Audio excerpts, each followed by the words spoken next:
Kap, ano masasabi mo sa mga nagsasabing mahal daw ng pilot mo? Abangan nyo sa dulo ng video na to dahil doon natin yan pag-uusapan. At para naman sa mga bago lang, ang ginagawa po nating content tuwing 9 PM ay 1 game per day, 5-man rank game. Hi guys, nandito na tayo sa 568 day ng 1 game per day, and ang standing natin bago yung game na to ay 478 89, 478 wins and 89 losses. Sa game na to, last pick tayo at open yung Hayabusa. Mahihirapan ako mag-jungle Bruno dahil sa Hilda, kaya Haya na ang ginamit ko dito. So ayun, nandito na tayo sa pang 568 araw ng isang game kada araw. Digma na! Dito guys, sobrang halaga na napitas namin yung Hilda kasi wala akong retribution sa blue buff. Isipin nyo na lang kung hindi siya namatay dito, kakawawain ako sa farm bro.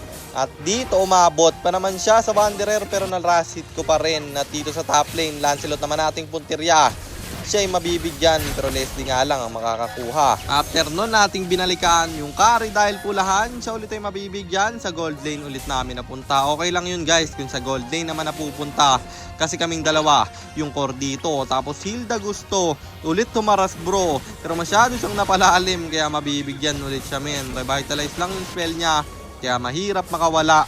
At yung turtle ibaburst ko sana pero kumontes yung Lancelot nila, siya makakakuha pero makukuha rin namin ang buhay niya.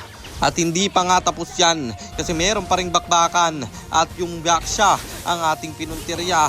At after doon nanakbo ako kasi hinabol ng Hilda, umuwi ako tsaka nag red buff na lang. At nakita nyo naman siguro sa reels to nung nakuha ko yung red, papunta pa lang siya. Tapos nung nakuha ko yung blue, hindi pa rin siya umabot bro. Kaya dumiretso na lang ako sa baba. Back siya ulit ating nakita. Masyado siyang napalalim pero may respo yung Lancelot men.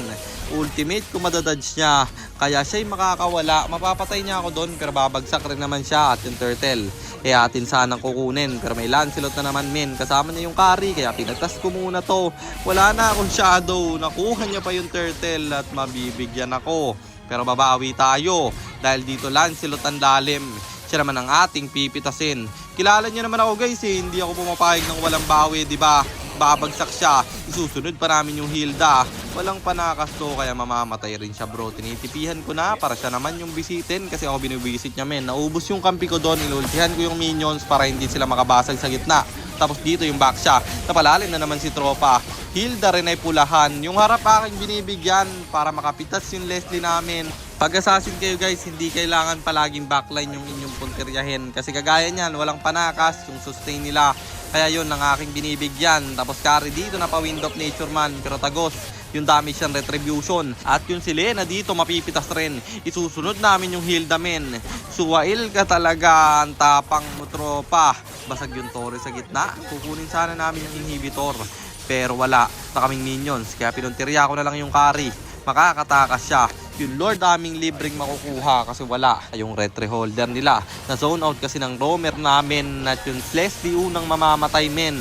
Pero babawian ko naman yung Hilda ng kalaban at yung Lancelot dito ako sana ililikuran pero akin siyang na microhan. Katulong ko yung Harit at dito sinasayawan ko yung mga kalaban sabay tipi at isa silang bumabagsak. Nag-tower na yung Harit, tinulungan ko na rin kaya natapos yung laban men at panalo ulit tayo. And ang standing na natin ay 479 89, 479 wins and 89 losses. At mythical honor 45 stars na tayo, 5 win streak na rin kaya 103 na lang mahihigitan na natin yung 107 win streak ko. At sagutin na natin yung tanong ni Idol, ano nga ba ang masasabi ko sa mga namamahalan sa pilot service ko? Alam ko sa mga dati kong followers alam na nila to kung ano ang sasabihin ko dito. Pero para sa mga bago gaya ng nagtanong, unang-una Lodi, hindi sila yung target market ko kung namamahalan sila.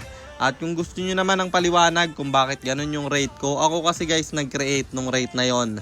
Base yon sa oras na gugugulin ko sa pagpapilot. Maraming nagsasabi na ang mahal daw ng Epic Bakit ganun yung price? Kasi guys, ganun rin naman katagal eh. Yung laro kapag nag-epic ka or legend rank. Kaya hindi magkalayo yung presyo niya.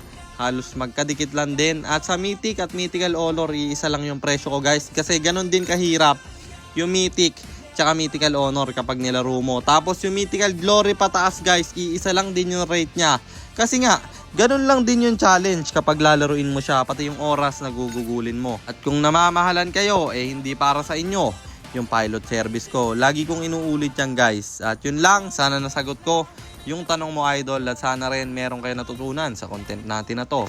Kung meron man, pakishare lang. Then after nyo i-share, mag-comment na rin kayo ng pa-shoutout para ma-shoutout ko kayo sa mga next nating content. At i-comment nyo na rin ang inyong mga katanungan. Kasi baka malay mo sa next nating content, comment mo naman ang mapili ko. At para naman sa mga gustong magpa-pilot ng ML account, mag-PM lang kayo. Nagre-reply ako. At syempre, may bayad yon kahit hanggang anong rank. Pwede nyo ipapilot kahit anong hero. Pwede nyo ipaspam basta may additional payment pag magpapaspam kayo ng hero. At yun lang guys, sana nag-enjoy kayo sa content natin na to. At shoutout sa iyo Denison Tenorio, kay Jerome Hereliana at kay Cyrano Carol. Maraming salamat sa inyong suporta. Ingat kayo palagi. God bless. Paalam!